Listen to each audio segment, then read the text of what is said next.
Hey everyone, in this video we will see how to fix Samsung dishwasher not drying dishes. Heated vent and rinse aid fix. Fix 1 is check and fill the rinse aid. Open the dishwasher door completely, then locate the rinse aid dispenser next to the detergent tray.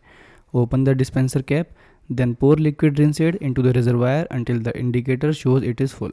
Close the cap tightly, then adjust the internal dispenser dial to a higher setting. If dishes still come out wet, then second fix is turn on the auto door open feature. Turn the dishwasher power on, then press and hold the sanitize button for 3 seconds until the display changes. Then press the cycle button until the display shows A1. If it says AO, it is disabled. Press the start button to save the setting. Third fix is change your cycle setting. Select washing cycle, then always press the sanitize or high temperature wash or extra dry button before starting.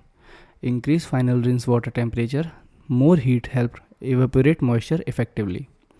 Fourth fix is load dishes correctly. Place all cups, bowls and plastic face down at an angle to prevent water pooling. Then separate silverware in the basket to avoid nesting or utensils. Leave space between plates to allow for air circulation. Fifth fix is purge the hot water line. Go to the kitchen sink before starting the dishwasher. Run the hot water tap until the water feels completely hot. Turn off the tap immediately after the water is hot. Then press start on the dishwasher right after turning off the taps.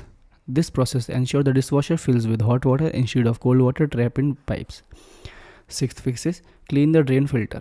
Twist the plastic filter at the bottom of the tub counterclockwise to remove it. Then lift the filter out of the tub. Then rinse the filter under warm running water. Scrub away any slime or debris using a soft brush. Then reinsert the filter and twist it counterclockwise to lock it place. Thanks for watching.